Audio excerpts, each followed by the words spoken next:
Hi, my name is Brielle Photo, and I'm going to be teaching today over Unit 8, and this is about Ellis Island welcoming the newcomers. So for our TEKs, we're going to be talking about grade 5, and for these, under G it says, identify the challenges, opportunities, and contributions of people from various immigrant groups. And the way this relates to Ellis Island is because Ellis Island was a place where immigrants could come to go through to go to New York.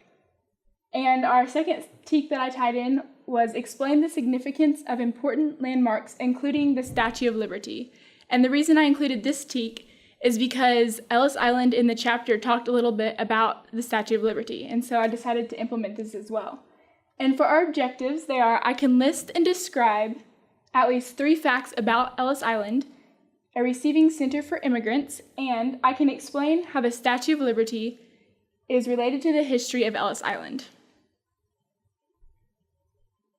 So here's a really good video that kind of summarized everything I'm going to be talking about today, and it's perfect for 5th graders because it doesn't have words to it, but they can look at the words and read them. And it has lots of great pictures and images.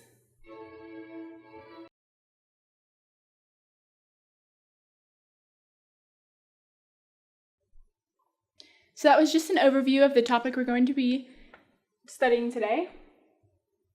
So where is Ellis Island? Ellis Island is actually located in the New York Harbor, and it is close to New Jersey shore. So here's where Ellis Island is, and here's where the Statue of Liberty is. Some people actually think that Ellis Island is where the Statue of Liberty is found, but that's not true. It's next to it, and you can see Ellis Island from the Statue of Liberty. Then some other places that we're going to be talking about in today's lesson are Liberty Island, Governor's Island, and Battery Park. And here's an image from back when Ellis Island, the Immigration Center, was first built. So where did the name originate? Ellis Island was actually named after a farmer named Samuel Ellis, and he was a former island owner. It's interesting though because Ellis Island actually had a bunch of different names. It was also called Oyster Island because of the bed of oysters found here. It was called Kiosk or Gull Island, and Kiosk is the Indian name for Gull Island, and this is because there was lots of seagull occupants around this area. Then it was also called Dyer, Bucking, and Anderson's Island, and a nickname that I found online about it was that it was called Island of Tears, and this was really interesting because immigrants came here and some of them wouldn't get to go across to America with their family because they didn't pass the test that you had to pass in order to go to America. And this was one reason that it was called Island of Tears. And something that contrasted with this was it also talked about how some people called Ellis Island the Island of Hope because people would get to come, immigrants would come from their countries and they would have hope to be in America and to have this new life for them ahead of them. So this is something else that I found from one of the articles online. It was about the new harbor defense system. And when the British occupied New York City during the Revolutionary War, the British naval fleet sailed up into New York Harbor.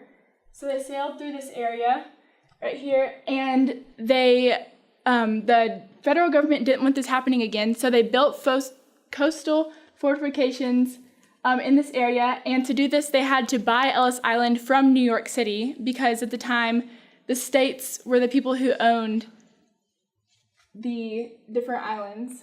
And this happened in 1808, and so the different places where the forts are located, there were 2 in this area, which is the Verrazano Narrows, and there was one on Bedloe's Island, which is actually where the Statue of Liberty is located. And the name of this was Fort Wood. Then there was one on Governor's Island, which was named Castle Williams. And there was one on the Battery, which was referred to as Castle Clinton. And the one that they put on Ellis Island was named Fort Gibson, and it was actually named after the officer who was killed here during War of 1812. One of our vocabulary words is ammunition. Can someone look at the back of the packet and tell me what ammunition means? Yes? The study of bullets or shells. Yes. Thank you.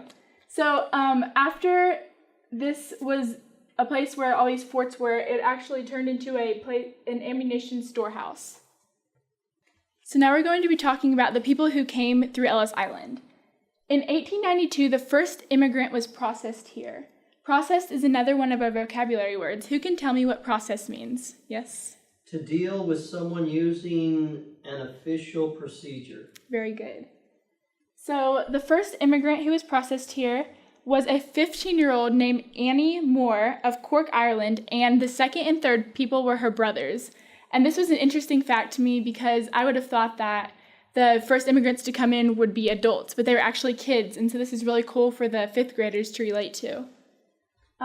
Immigrants were processed in Ellis Island from all over the world, and although there were over 70 other places that people could be processed into the country, the majority of them, actually 3/4 of the newcomers to the United States, came through Ellis Island. And some of the other places that they had available back then were places like San Francisco, New Orleans, Boston, Savannah, Philadelphia, Baltimore, and Miami. And here is a map that is from nowadays of all the different places that immigrants can be processed into the country. And I actually looked for one that was from back then, but I couldn't find one, so this is the next best option of showing students what this looks like. So now we are to our activity, and today for our activity we're going to be creating a sign to welcome the new immigrants into the United States of America. And for this, you just need a paper and markers, and each group is going to be doing this as a table, and you're going to create your poster, and here are some examples right here of what this could look like. This one has the Statue of Liberty on it because people that came to Ellis Island, this was actually a symbol of freedom that they saw, and they thought it was really neat to see this as one of their first views when coming into America.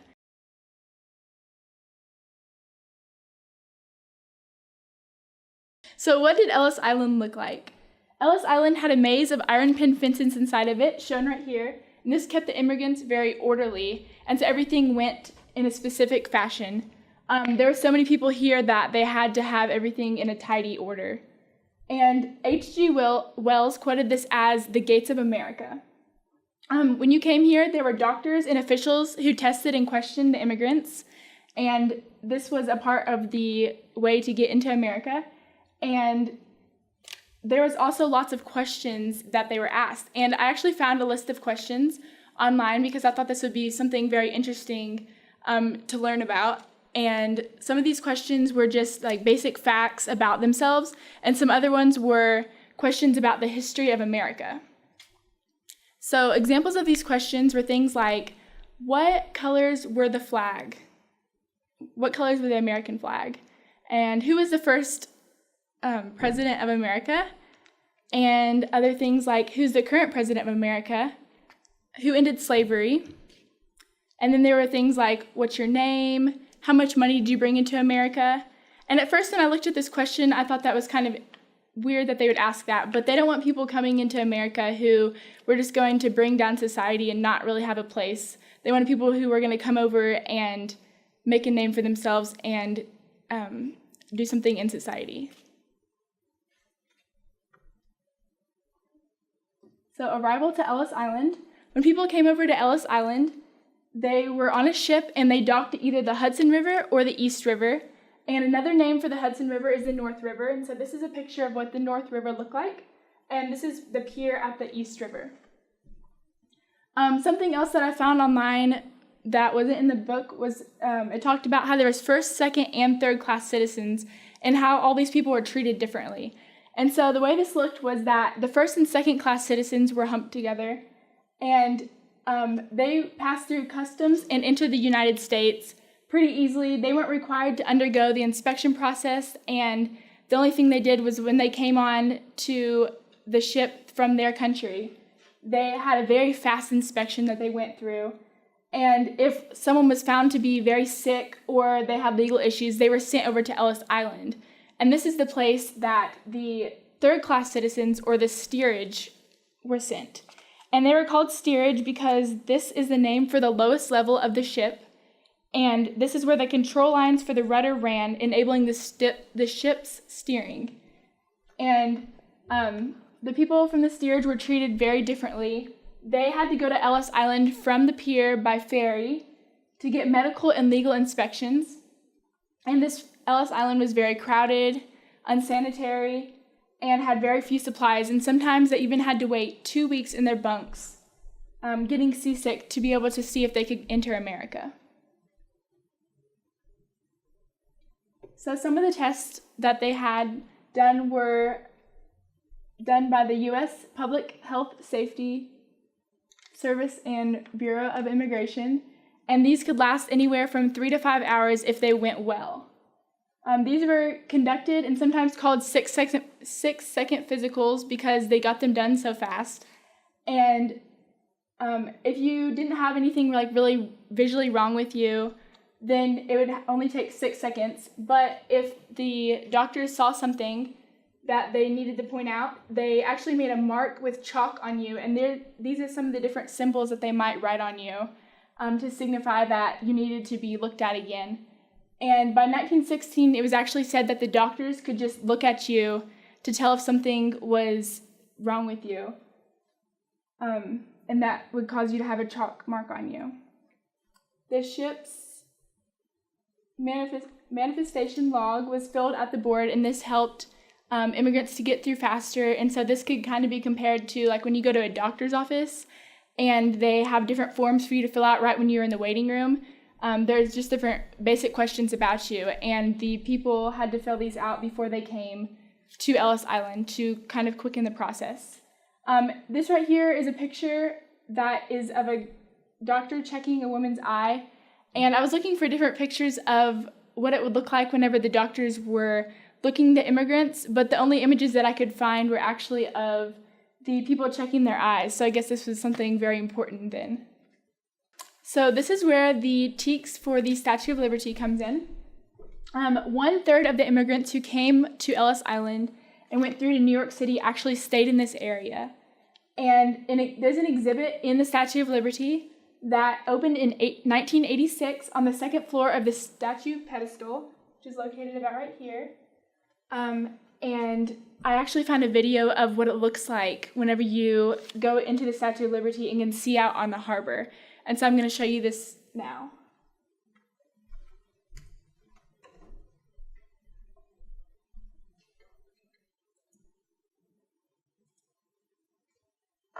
So here is the panoramic view. Here's a panoramic view of the Statue of Liberty, or from the Statue of Liberty onto the harbor. And right here you can actually see Ellis Island, which I thought was really neat.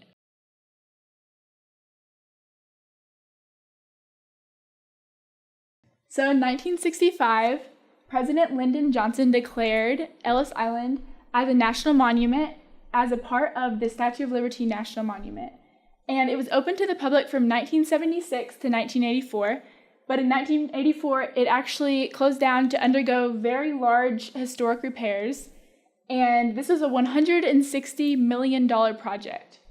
They redid the main building in 1990. It was opened up again as Ellis Island Immigration Museum, and then the next building was opened in 2015. There's a huge gap in between that, 25 years, and this was called the Peopling of America Center. And so when that was opened again, they renamed the whole thing Ellis Island National Museum of Immigration.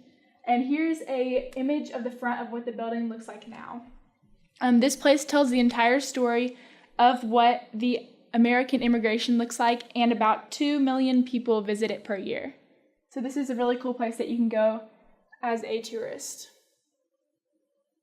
So some take-homes from this lesson are that Ellis Island is a very important historical center that helped over 15 million immigrants make it to the United States. Our second one for today is that the Statue of Liberty served alongside Ellis Island as a symbol of new American freedom for incoming immigrants. And the third one is that although there are over 70 other places immigrants could be processed into America, about 3/4 of the newcomers came through Ellis Island. And here's a view of what it looks like. There's Ellis Island, and then here's where the Statue of Liberty is. And so this is like how close they are and why they relate.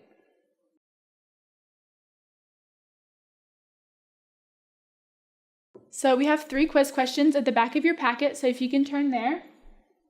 Our first question was, why was Ellis Island nicknamed the Island of Tears?